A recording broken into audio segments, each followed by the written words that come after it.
Hi, my name is Clemens, and today I'll talk about our work.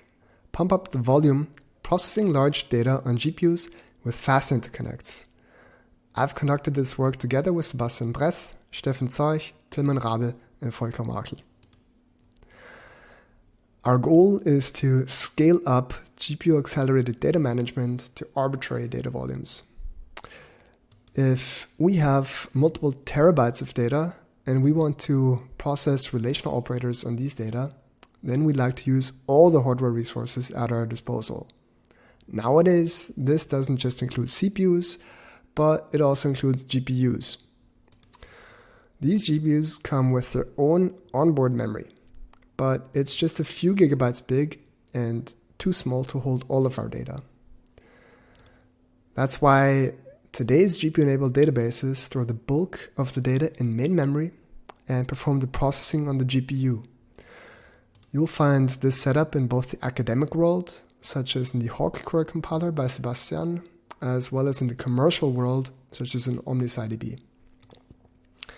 These databases transfer data ad hoc over a PCI Express 3 bus, which can perform transfers at only 12.3 gigabytes per second. However, modern GPUs can process data with much higher throughput than this bus can provide.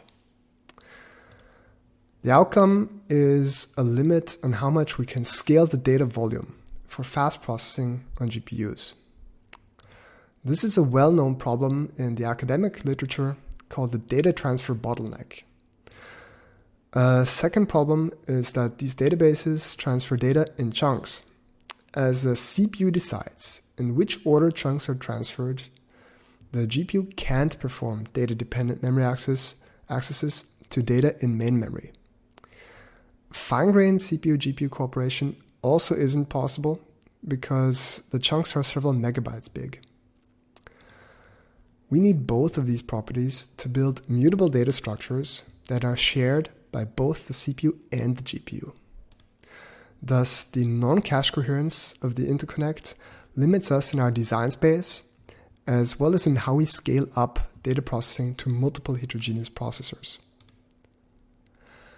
We propose to use fast interconnects to scale data processing on GPUs.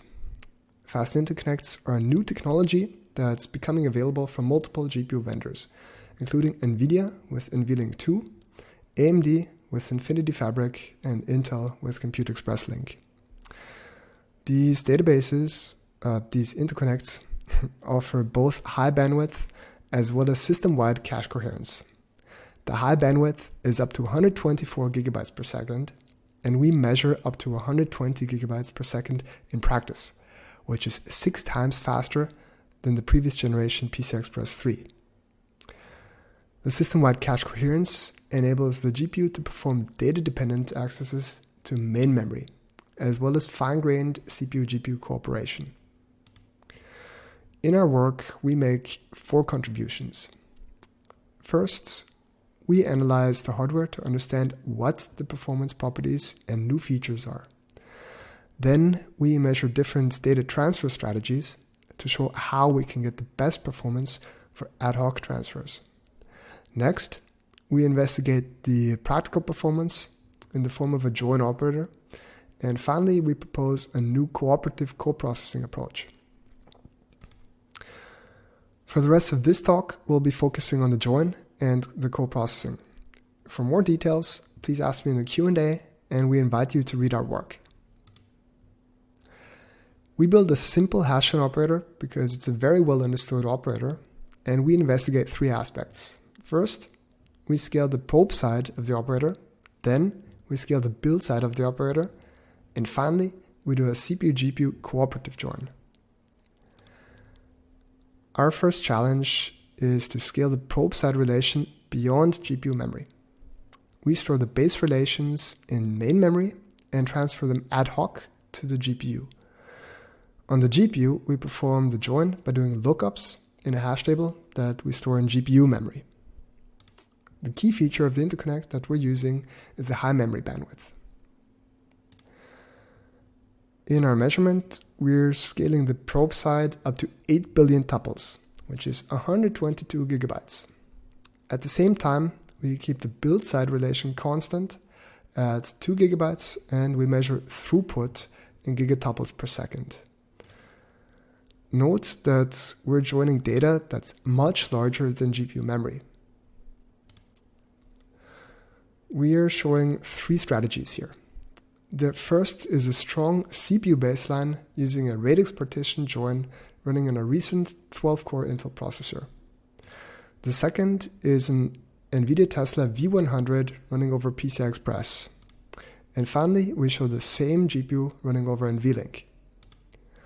We observe that NVLink achieves a speedup of 6 times over PCI Express and even a bit more over the strong CPU baseline. Thus, the take-home message of this experiment is that thanks to fast interconnects, GPUs can efficiently process large out-of-core datasets. Now, we're able to scale the outer relation, but not the inner relation of the join, because the hash table is still limited by GPU memory. In this experiment, we'll solve this by storing the hash table in main memory as well. In doing that, we're performing all lookups over the interconnect. Thus, the key feature that we're investigating here are the data-dependent memory accesses over the interconnect. In this measurement, instead of scaling only the probe side relation, we scale both the build side and the probe side relations up to 2 billion tuples, which is 30 gigabytes per relation. In addition, we build a 30 gigabyte hash table for a total data size of 90 gigabytes. As you can see, we're growing the hash table to a size that's much larger than GPU memory.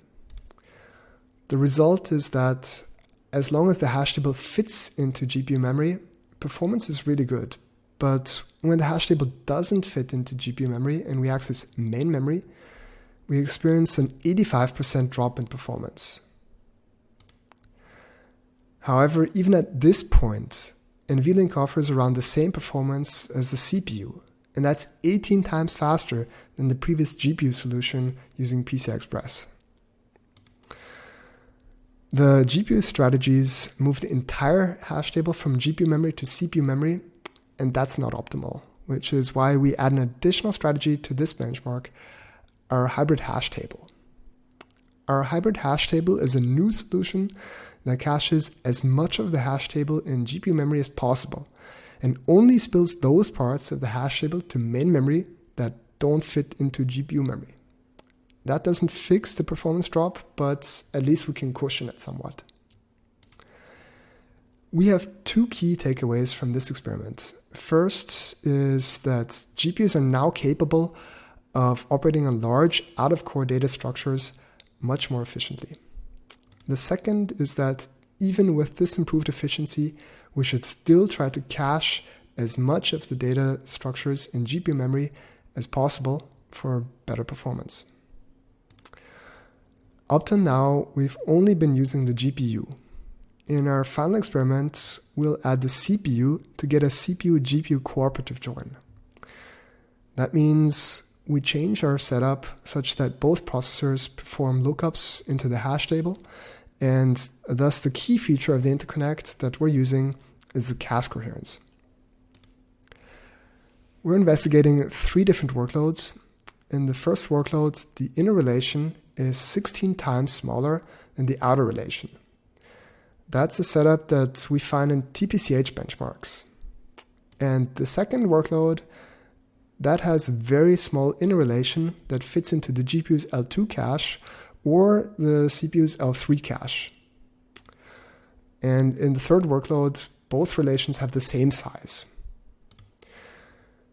We measure 4 different strategies. The first strategy is a CPU baseline running on a Power 9 CPU using a no partition hash join, just like on the GPU. The second strategy is a heterogeneous strategy in which the CPU and the GPU share a hash table that's in main memory. Then the third strategy is a GPU plus heterogeneous setup in which the GPU first builds the hash table and then both processors probe the hash table. And finally, we show a GPU-only baseline and note that the hash table fits into GPU memory here.